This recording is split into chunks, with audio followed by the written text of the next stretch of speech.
Bueno, entonces voy a hablarles de dos proyectos que hemos venido adelantando. Uno es Imaginarios Urbanos y el otro es Arquitecturas Afectivas.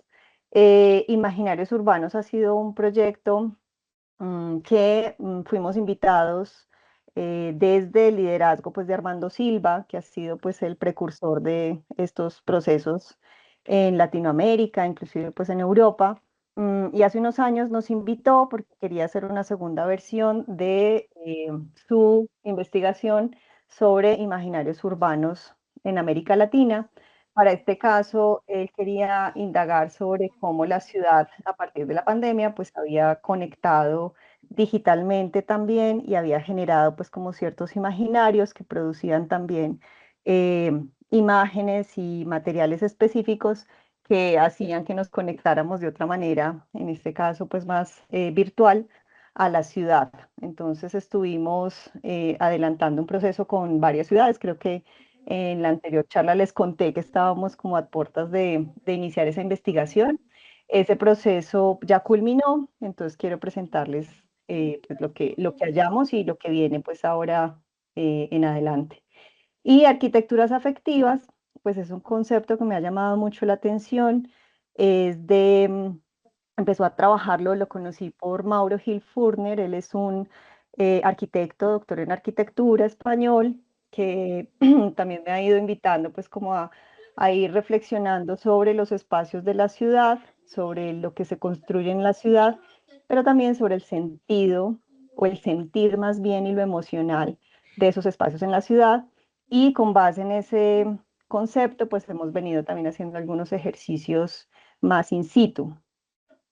Bueno, entonces imaginarios urbanos, pues como muchos lo conocen, ¿cierto? Es este gran concepto de cómo entendemos entonces nosotros la ciudad, más allá de lo físico, desde lo que es representativo en su simbología, desde la percepción del sentir de la ciudad, desde cómo los ciudadanos perciben esos espacios en la ciudad, cómo se hace de manera individual, pero también cómo se hace de manera colectiva y cómo se comparten esas percepciones de esos habitantes, ¿no? En relación a seguramente a datos cuantitativos que se sacan, pero también en relación a cómo seguramente desde lo institucional se lee la ciudad, pero hay también una capa en ese proceso de leer la ciudad y es cómo la gente siente la ciudad, cómo vive ese cotidiano y cómo nosotros podemos desde ahí leer otra ciudad, ¿no? Entonces hablamos de esto, de sentidos que circulan socialmente, de cómo hay una memoria urbana, de cómo hay espacios que a veces se tejen desde un imaginario y por más que los renovemos y por más que los cambiemos y que hagamos acciones seguramente físicas, continúan teniendo pues esa memoria o ese imaginario específico en ese lugar. También, como dice, entonces expresamos mitos, relatos, prácticas culturales locales, cosas que a simple vista no se ven, pero que se sienten, ¿no? Desde las emociones. Son procesos dinámicos, son procesos que cambian con el tiempo, que inclusive hace 2 años que tuvimos, pues como el resultado de esta investigación, a hoy muchas cosas también van cambiando, van surgiendo, ¿no? Entonces, los imaginarios urbanos no son un elemento que se quede pues en el tiempo, sino que va teniendo un constante cambio y que también se localizan pues en lugares concretos y que por eso entonces adquieren esa significación, como les decía, más allá de lo físico. Armando Silva entonces ha tenido pues un gran equipo, hemos trabajado con Flaxo Argentina, con Flaxo Ecuador y también con la Universidad Nacional C de Bogotá, quienes han coordinado todo el proceso en Latinoamérica y pues o sea, hicimos un proceso conjunto con una sola metodología dirigida por Armando Silva, en la que cada ciudad pues iba aplicando este proceso metodológico y logramos pues tener un hallazgo general de esas ciudades, ¿no? Inclusive podernos comparar entre nosotras, inclusive poder encontrar puntos pues como similares, bueno, elementos así que es el diálogo que estamos abriendo ahora desde lo que encontramos. Buscamos entonces que más allá del urbanismo técnico, pues podamos entender la ciudad desde lo que se percibe, desde lo que se siente, y esa dualidad entre la ciudad material y la ciudad vivida. Por tanto, entonces, en la metodología lo que hicimos fue combinar datos cuantitativos y a partir de eso sacar también datos cualitativos que permitieron luego hacer una lectura y una interpretación que se convertía en elementos semióticos visuales. ¿Eso qué quiere decir? Pues que la primera etapa entonces fue estadística, realizamos una encuesta, eh, el número de personas dependía de, pues como la densidad demográfica de cada una de las ciudades. Para nosotros fueron cerca de 400 personas, muchas preguntas, por aquí les estoy, creo que están viendo, no, no sé, como el resultado de esta gran encuesta que fue compleja, pero bueno, lo logramos. Además, con muchísimas preguntas alrededor, inclusive de cómo se lee la ciudad desde lo popular, cómo se lee la ciudad desde lo medio, cómo se lee la ciudad desde el nivel socioeconómico alto, ¿no? Entonces, cuáles son los espacios que se perciben entre unas personas y otras. Bueno, esto fue un trabajo arduo. ¿Sí se ve el Excel o no? No sé si cuando paso No, de doctora, yo pestaña. no, Ah, yo no bueno, lo veo. entonces me toca es. Ahí está, ya. Me toca estar saltando esto. Bueno, entonces hicimos pues un gran trabajo, luego depurar toda esta información, luego categorizarla, sistematizarla. Bueno, eso nos permitió hacer entonces este proceso estadístico cuantitativo que nos arrojó entonces datos específicos que nos, que nos decían cosas, ¿no? Que tuvimos que interpretar cosas. Bueno, aprovecho para decir que esta investigación la hicimos también con la doctora Lina Zuluaga de la Universidad Nacional. Entonces, hemos estado pues muy en común trabajando pues en este ejercicio. Luego, entonces, a partir de allí, la metodología seguía en una construcción de archivo, a pues a partir del concepto de archivo, donde buscábamos entonces que estos resultados de las encuestas pudiéramos, como les digo, buscar elementos semióticos, es decir, imágenes, sonidos, videos que nos empezaran a dar cuenta de esto que numéricamente encontramos. Entonces empezamos a generar archivos de fotografías, archivos de videos, archivos de sonidos que traducían un poco esto que es numérico, pero ya en un elemento pues mucho más visual. Y finalmente un proceso creativo en el que nosotros mismos construimos imágenes, construimos también videos, también audios, que nos permitió también traducir, ¿no? Entonces traducir un poco eso que en el dato puro nos decía que había, pero que podíamos volverlo facto en el momento de construirlo en imagen. A partir de allí, entonces, bueno, como les mostraba ahora, fueron muchísimas preguntas, casi 120 preguntas. Fue compleja el buscar quién lograra completar toda la encuesta, pero bueno. Y nos centramos en realidad, o sea, tenemos muchos datos, pero nos centramos en unos específicos que eran los que nos interesaban a nosotros para este punto de la investigación. Se clasificó entonces en perdón, en tres categorías, una en la ciudad, que es cuál es la percepción general de la ciudad, otra en ciudadanos, entonces, mm, cuáles son como desde mi sentir propio, esa relación que tengo con la ciudad, y otro eran otredades, que son como datos un poco más, no sé, como qué tecnología crees que fue la que más impactó en la pandemia, ¿no? Pues como más generales. En ciudad, entonces nos centramos en estas preguntas, por ejemplo, no las voy a leer todas, pero por ejemplo, en cualidades urbanas, entonces cuando piensas en la ciudad, ¿qué personaje la identifica? ¿Con qué clima te identificas a tu ciudad? ¿Con qué tiempo? Cuando piensas en tu ciudad, ¿qué color la identifica? ¿El género musical? ¿Un acontecimiento histórico de la ciudad? Bueno. Casualmente entonces aparecían, por ejemplo, en el acontecimiento de la ciudad, pues hechos que seguramente nuestra generación no vivió, pero que siguen todavía muy marcados en nuestra memoria, como por ejemplo los incendios del centro en su momento, ¿no? Y que hicieron parte o hacen parte de esta historia de la ciudad, pero que ninguno vivió y aún aparecen entonces como imaginario urbano. También muy bonito cuando encontramos el tiempo de la ciudad, con qué tiempo te identificabas, salió la tarde y nos pareció pues bastante interesante porque sin darnos cuenta para todos los que vivimos, habitamos en Manizales, la tarde a través de seguramente el paisaje, pero también a través de las prácticas sociales, culturales o las dinámicas, simplemente relaciones que tenemos, eh, el tomar el algo, ¿cierto? El salir a un café, hace parte de ese imaginario. Entonces, por ejemplo, el tiempo fue la tarde. Bueno, en calificaciones, entonces, ¿qué era lo que más nos gustaba de la ciudad? Lo que menos. Entonces, aquí sí decíamos, pues, como puntos, ¿cierto? De más o menos.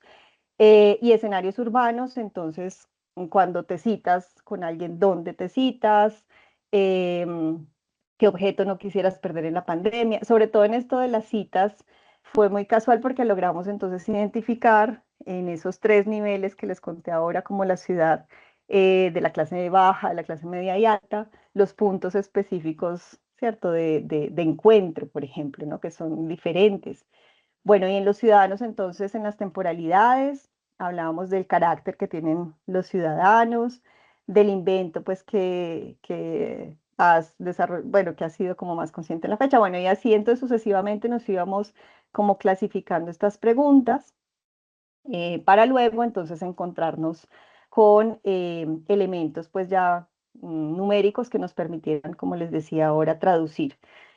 Obviamente en la pregunta de qué clima identifica la ciudad, pues fue el frío, entonces empezamos a sacar datos ya específicos que, como les digo, traducíamos en imágenes, pero entonces no eran solamente imágenes, en este caso, tomadas directamente, sino que empezamos a indagar sobre la ciudad digital, es decir, que aparece en redes, que se cuenta en redes sociales, que se cuenta en los periódicos, pero pues obviamente que se sacan de manera digital y cómo entonces empezamos a traducir eso que es la ciudad a través de esa imagen que se construye digitalmente, que al final termina siendo también un imaginario del mismo. Esta es, por ejemplo, una foto bajada de Instagram directamente, que nos permite, ¿cierto?, hacer el equilibrio entre el dato y la imagen.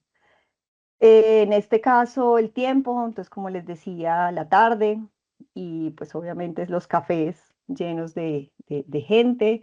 Esta también es una fotografía que traducimos esa encuesta. Bueno, que además lo que hicimos fue sacar emblemas. Los emblemas entonces eran de esas preguntas, cuáles eran las que más primaban o numéricamente más potentes tenían a través de unos porcentajes. Entonces, las que tenían más del 70% de respuesta, pues las convertíamos, las volvíamos emblemas y las convertíamos entonces en elementos visuales. Mm, Esto es parte entonces de los datos que recogimos. Aquí, por ejemplo, los sitios pues, representativos de la arquitectura, que pues puede que para nosotros sea obvio, pero pues ya con el dato, ay, perdón, es mucho más centrado, ¿no? Entonces el edificio de la Gobernación, la Torre del Cable, la Catedral. Además, luego entonces lo clasificamos, como les decía, por la ciudad popular o la ciudad baja, media y alta. Entonces empiezan a aparecer ciertos lugares distintos. Por ejemplo, en la ciudad popular era muy fuerte el centro, la galería, San José, de nuevo, ¿no? Em, También se pudo clasificar en la encuesta el género. Entonces, ¿qué pasaba con? Bueno, solo trabajamos dos géneros en realidad, lo femenino y lo masculino, porque ya si trabajamos más géneros, pues obviamente esto se nos, nos sobrepasaba. Pero entonces pudimos identificar los lugares más representativos para las mujeres, los lugares más representativos para los hombres, en la ciudad popular, en la ciudad media, en la ciudad alta, también por grupos etarios, entonces de 18 a 24 años, de 25 a 45, de 46 a 65, más de 65, y eso nos iba permitiendo pues hacer un análisis muy completo de lo que pasa en la ciudad.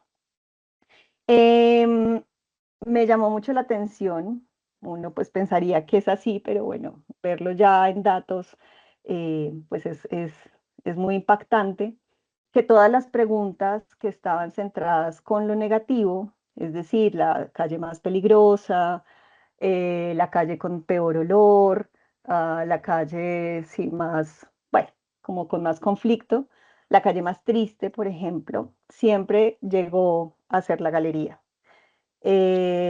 Hizo parte pues como de toda la ciudad negativa, ¿no? Entonces, pues tenemos esto ahí para saber cómo qué proponer allí a través de este ejercicio. Entonces, efectivamente, la calle más triste, pues la convertimos, como les decía, en imagen, ¿cierto? En hallazgo. Esto es una extracción de la patria, pues del 2015, pues obviamente con el proyecto de San José, pero pues también en fotografías propias o en fotografías que nosotros teníamos como archivo.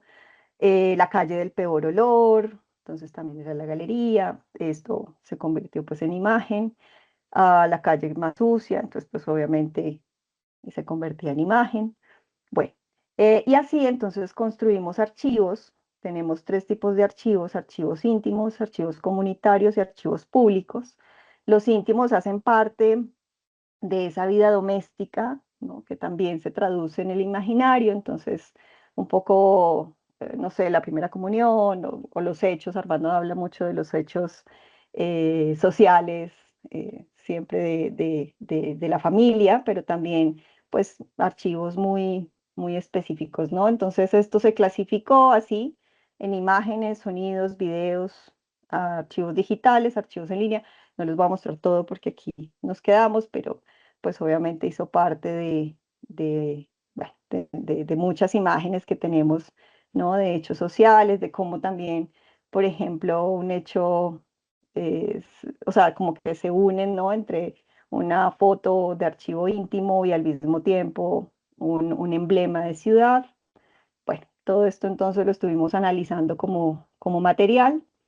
Mm, y así entonces construimos nuestro gran archivo. En los comunitarios también. eh,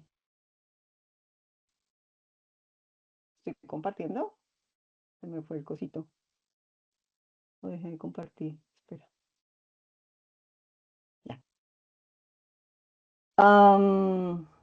Bueno, en los comunitarios entonces también igual están clasificados. Por ejemplo, en los digitales, entonces los hallazgos que hemos ido teniendo o tuvimos, ¿no? De cómo se conjuga también esos elementos, la forcha pues típica de la ciudad, en un parque muy emblemático de San José. Y los públicos, entonces también, bueno, perdóname, perdón, en los comunitarios hace parte en los emblemas que son característicos por grupos sociales, y los públicos ya son los que cualquier persona podría identificar nuestra ciudad, ¿no? Cualquier persona de fuera, ¿no? Entonces es como las imágenes típicas de qué es Manizales como ciudad. Bueno, y la feria, por ejemplo, las reinas, los toros, bueno, todas estas cosas aparecieron aquí. Bueno, con estos archivos, entonces, y con los que fuimos entonces encontrando también en redes, construimos también lo que les estaba comentando. Y tenemos pues un material muy rico en imágenes, en videos, en sonidos, que esperamos bueno, nos logramos ganar una convocatoria con la Universidad Nacional el año pasado, pero pues este año estuvo complejo el inicio del proyecto. Ya tenemos acta de inicio, así que todo el 2026 lo vamos a dedicar. Aquí se une la profesora también, la doctora Paula Escandón. Vamos a dedicarlo a construir un libro, el libro Manizales Imaginada, con todo este material que hemos tenido, y también hacer una exposición en la que de manera interactiva queremos contar todo esto que hemos encontrado. Aquí hay entonces algunas fotografías, unas tomadas por nosotros, otras que han sido pues cedidas por personas que han conocido el proyecto. por los mismos estudiantes también que nos han acompañado y pues hacen parte de nuestro archivo. Quería mostrarles, bueno, por ejemplo, ¿no? Cosas graciosas que nos fuimos encontrando pues en su momento con el alcalde, esas caricaturas. Aquí en la presentación pues no me voy a alargar, pero aparece pues un video muy bonito de Manizales que hace parte también de cómo se vende la ciudad. Bueno, y ahora con el premio que obtuvimos pues más han aparecido más videos o este tipo de cosas, ¿no? Como el frío de Manizales y entre lo jocoso y lo gracioso, pero al mismo tiempo, pues nuestra ciudad. Bueno, audios también tenemos, ¿no? Por el tiempo no se los presento, pero pues hay audios típicos de lo que tú escuchas, por ejemplo, en la calle. Queremos en la exposición generar una exposición desde todos los sentidos, así que recrearemos, espero, además olores, bueno, cosas así que queremos. A partir de entonces esta investigación salió esta página, se llama Imaginarios Urbanos. Ay, la dirección es rara, pero porque todavía no está como tan pública, es iu.imaginariosurbanos.net. Allí pueden encontrar, eh, a ver, pueden encontrar todo el proceso que hemos llevado, todas las ciudades que se unieron a esta investigación. Se trabajó sobre, pues, en Estados Unidos, en Canadá, con personas migrantes de latinas migrantes. Trabajamos en Colombia, en Brasil, Bolivia, bueno, Argentina, etcétera. Y también se trabajó en Europa con personas igual migrantes. Aquí están todas las ciudades, entonces que logramos terminar todo el proceso. Aparece entonces cada una de ellas con parte de estos archivos que les estoy contando que recogimos a través pues como de la misma metodología. Entonces pueden ingresar, pueden explorar la ciudad, los tipos de archivos, los emblemas que encontramos. Inclusive pues aquí es una página muy completa. Armando subió todos sus textos. Bueno, es un trabajo que hemos estado haciendo en conjunto. Y pronto estará saliendo también una enciclopedia de ciudades imaginadas, que es un libro que compila todos los capítulos de cada una de las ciudades que pudimos pues como construir. Aquí está entonces nuestra Manizales y pues parte de lo que les mostré ahora aparece aquí en la página web. Aquí está nuestro equipo. Entonces, como les decía, Lina estuvo con nosotros, bueno, y otras investigadoras y otros estudiantes también estuvieron acompañándonos. Bueno, esto por parte de Imaginarios, ahora con arquitecturas afectivas, como les contaba, pues es un concepto que estamos empezando un poco bueno, entender sí, pero como a volverlo facto, ¿no? Y entonces es pensarnos los espacios construidos de manera colaborativa desde las personas, pero pensarnos en qué sentidos tienen esos espacios para las personas. Nos hemos detenido, pues, o nos hemos enfocado en trabajar en el barrio Chachafruto de Manizales. Es un barrio muy pequeñito, 207 habitantes, que fue pues un barrio de construcción espontánea en su momento, pero que a partir del 2000, ya se me olvidó, 21 creo, fue legalizado. Entonces está en un proceso urbano muy interesante porque pues es una construcción, como ustedes la ven aquí en la fotografía, pues muy precaria y muy sin planificación, pero que ahora la alcaldía pues desde lo institucional está entrando a, a darle un cierto orden, ¿cierto? Que a veces no corresponde con el orden que la gente percibe, pero bueno. Hemos estado trabajando allí, es un espacio en una alta pendiente, es justo cuando ustedes van al Bosque Popular El Prado, la bajada hacia la derecha, ahí hay una callecita y entonces uno baja y es como toda una tirita con una alta pendiente, entonces hay casas arriba que fueron las primeras y luego a medida que vas bajando te encuentras las otras. Casi que se repite lo mismo de la parte alta bien constituida y la parte baja ya muy precaria. Cuando uno camina por la avenida Alberto Mendoza puede alcanzar a ver este barrio. Y en realidad es un barrio pues con las casas muy junticas, no tiene calles, la única calle, la vía vehicular que tiene solo es esta, solo es una que es como la que da la bajada y es muy estrecha. No tiene áreas verdes, bueno, tiene verde alrededor, ¿cierto? Pero algo planeado, no sé, tipo un parque o algo así no tiene, solo tiene una cancha que es como el lugar de encuentro de las personas. Y además, pues viven personas ya de una edad avanzada, la mayoría, hay pocos niños, entonces es bastante interesante pues el trabajo de allí. Entonces, enfocándonos en este concepto, pues hemos empezado a trabajar con ellos sobre las emociones, las sensaciones, las experiencias que las personas tienen al interactuar en este espacio. También desde la alcaldía, qué es lo que han planificado de manera formal y cómo esto se conecta con las emociones de las personas y pues empezar a intervenir allí desde nuestras capacidades en lo que, de diseño, pues en lo que podamos hacer, ¿no? Entonces, no buscamos, pues obviamente, un barrio perfecto, pero sí desde lo que ellos tienen y construyen, cómo se les puede hacer espacialidades más amenas, más agradables, inclusive construidas por ellos mismos.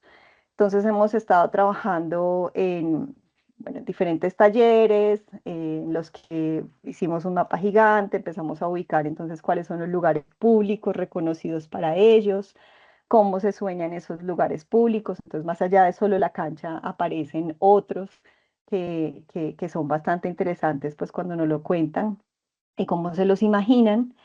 En este caso hemos trabajado con la profesora Carmenza Gallego también de trabajo social y también profesoras, pues Lina Zuluaga también, que siempre nos acompaña desde arquitectura y hacemos pues como entonces un análisis muy desde el trabajo social, pero también desde el diseño y obviamente lo territorial. Estas cajas, resulta que para nosotros la metodología era reunirlos, hacer talleres de co-creación con ellos y poder construir allí. Pero nos dimos cuenta que es muy difícil que ellos saquen toda una tarde para que puedan estar con nosotros. Entonces, en esta exploración metodológica, terminamos más bien diseñándonos un kit. Este es un kit de herramientas que se llama Diario de Pensamientos Vecinales y este kit entonces contiene una cartilla, contiene pues unos materiales para que ellos trabajen. Estos son, por ejemplo, unos stickers. Y lo que hicimos fue repartir estos kits a cada familia para que ellos en familia desarrollaran entonces las preguntas que nosotros queríamos desarrollar con ellos en los talleres y no fue posible y las pudieran hacer pues de manera individual o grupal, como quisieran, pero que pudiéramos tener la información eh, cuantitativa y cualitativa que queríamos. Entonces, a partir de allí, pues aparece, bueno, aquí hay un video, ahora si nos da tiempo se los muestro. Aparece entonces una serie de preguntas muy cercanas a ellos, ¿no? De, por ejemplo, ¿cómo sueñas la cancha? Nos enfoca, bueno, primero, ¿cuál era el lugar más reconocido para ellos? A partir de ahí, entonces, ¿cómo se soñaban cada uno de esos lugares? Cómo eran las relaciones vecinales, por ejemplo. Esas están, voy a adelantar un poquito, esas están aquí. Entonces, a manera de gráfico les decíamos, bueno, somos muy unidos, estamos más bien por grupos, estamos fragmentados, dibújate cómo sientes tú esa relación de vecindad. Bueno, una cantidad de preguntas tuvimos ahí en la cartillita. Ellos, la verdad, les encantó la estrategia, se divirtieron, pasaron un momento agradable con su familia, nos devolvieron pues la cartilla, hicimos también una línea de tiempo, cuáles eran los sucesos más reconocidos en el barrio. Ah, bueno, acá tengo una que me ayuda a acordarme. Bueno, además, cuáles eran los vecinos más representativos. Bueno, por aquí de pronto, eh, no sé, está viendo mi cámara, ¿cierto? Sí, acá está. Entonces, mira, por ejemplo, el desarrollo de la línea del tiempo, de manera muy libre, ¿no? Lo hacían. Además, necesitábamos reconocer los líderes del barrio para poder entrar a trabajar con ellos. Entonces, hicimos un árbol. Espérate, no, hicimos primero un mapa de talentos y luego un vínculo pues del barrio, ¿no? Donde podíamos reconocer quiénes eran los líderes, que al final no siempre son los que nos cuentan. A veces hay líderes espontáneos que no cuentan. Logramos encontrarlos así. Bueno, y a partir de esto, entonces hicimos sistematización de la información, logramos encontrar entonces qué es lo que ellos buscan en su barrio, qué es lo que las emociones y las sensaciones y las percepciones que quieren en su barrio, sacamos paletas de colores, sacamos entonces elementos claves y pues pensamos en otra estrategia. Esto es a partir de, entonces de cómo se sienten los vecinos y sus relaciones vecinales, porque ha sido muy clave encontrar que antes de la legalización del barrio, los vecinos eran mucho más unidos, tenían una relación de vecindad mucho más cercana, pero ¿cómo es posible que a partir del hito de una legalización de un barrio y de la legalización de cada uno de los predios, se fragmentan esas relaciones sociales, ¿no? Y esas relaciones vecinales? Y empiezan a tejerse en conflictos, normal, pero son fuertes, ¿no? Entonces lo que estamos buscando aquí es volver a tejer esas relaciones de vecinos, a ver qué puede aportar cada uno y cómo generamos un todo. Entonces, pensando pues en esta eh, metáfora, decidimos darles a ellos unos cuadros para que tejieran unos tapetes y estos tapetes justo mañana vamos a instalarlos en la cancha, entonces vamos a hacer un solo tejido con todos estos elementos que encontramos para entender pues simbólicamente lo que significa y puede aportar cada vecino a un todo que es su barrio, ¿no? Mañana haremos la intervención, no les alcancé a contar cómo pues qué pasó con la intervención, pero la finalidad última es hacer una intervención entonces en la cancha a través del diseño que nos permita construir en conjunto con ellos relaciones de vecindad y arquitecturas afectivas, así sean efímeras, no importa, pero elementos que permitan a ellos encontrarse y tejer ese sentido barrial. Bueno, estos son imágenes de referencia de lo que haremos mañana. Vamos a hacer unos textos tejidos en la malla pues, de la cancha, unos elementos así con hilos de colores y esto pues lo trabajaremos en conjunto con ellos. El próximo año tendremos otro proyecto, o sea, seguiremos trabajando con Chachafruto, porque lo que nos dio esta investigación, o bueno, este proceso de inicio de investigación de Chachafruto es esa relación entre el proceso propio, el proceso comunal y la relación con el paisaje, y eso es lo que vamos a trabajar el año entrante. Bueno, creo que es todo.